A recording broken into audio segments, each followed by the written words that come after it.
Hey guys, this is Dr. Rose from TPI, and I wanted to talk today, maybe get a little advice to you parents out there or any junior coaches that work with kids.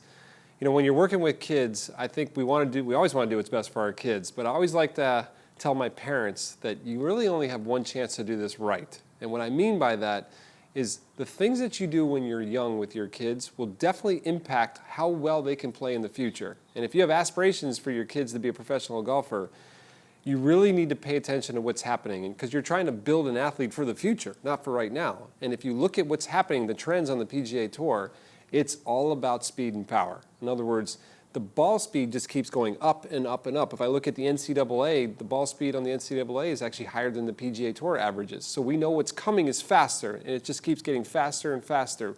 If I go back maybe 7 years ago, we had maybe 45 players that hit over 170 mile an hour ball speed. There's over 85 players with 170 mile an hour ball speed currently on the PGA Tour this year. It just keeps going up and up and up. So you really want to try and develop power.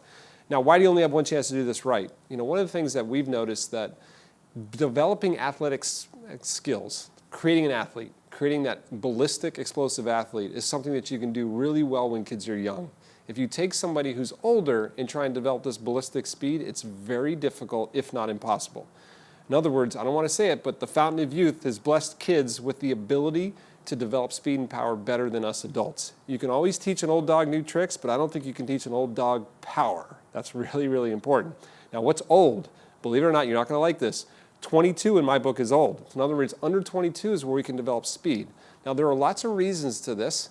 And there are some scientific evidence-based reasons and there's some theory reasons. But one of the things that we know for sure is that we can develop speed when they're really, really young.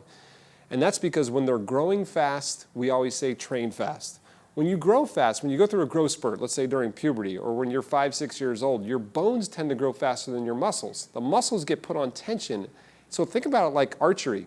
If you have a bow or a bow and arrow, can you shoot the arrow faster if the string is taut or if the string is slack? Of course, when it's taut, you can get more speed. So imagine as your bones grow, if your femur is growing fast and your hamstring gets put on tension, you can actually develop a little more speed out of the hamstring. So think about that. Anytime your kids are growing fast, you should train fast. Now, why is that important? Well, when you're young, think about some of the best players in the world, the really ballistic ones, like the ones that they look like they've been playing golf their whole life. Most of them, when they were young, played multiple sports. And that developed that speed. But here's what happens right now in golf schools. Let's say I'm a 5-year-old boy, right? And let's say I'm getting a lesson from my coach. And my coach says, swing really hard. So if I'm a 5-year-old boy, and let's say I swing really hard listening to my coach, and I take it back and I swing as hard as I can to where I actually fall over and I fall down.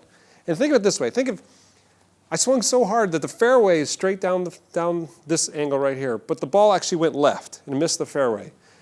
I swung so hard I actually fell over and fell down on the ground. Now, if I was coaching that kid, here's what I would do. At 5 years old, I'd pick that kid up and I'd say, hey, kid, great job, do it again. Because you gave 100% effort, you're developing speed, and let's say the ball went 70 yards left of the target.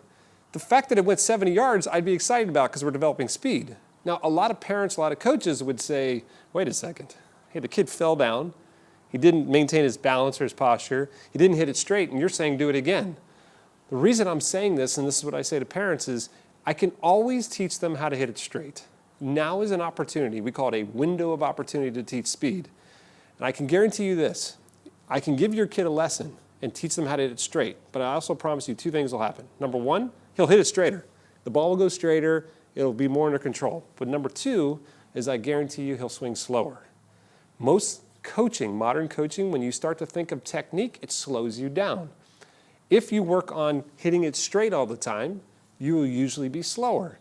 Now, if you create this incredible little slow, accurate kid, and they get to the point where they're 18 or 19 and they can hit it really straight, but it doesn't go very far, I think it's almost impossible to develop speed. But on the flip side, if we use all these other activities, like we do in our junior level 2 class, we talk about using baseball bats and kicking balls and frisbees, all these things that develop speed, and I create the athlete first. And let's say they're not that great at golf. They're just a great athlete, and they decide they want to focus on golf when they're 14 or 15. I can turn them into a golfer at any time, and I can turn them into a ballistic, explosive golfer. I just can't do it the other way around. So my number 1 advice that I give to parents, to junior coaches, is please turn the kid into an athlete first. Develop the ballistic speed.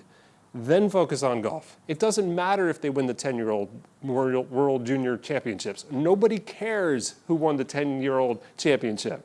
Everybody cares who won the Masters. If they're trying to become a champion in the future, develop speed first, golf technique second. I hope that helps you with your kids.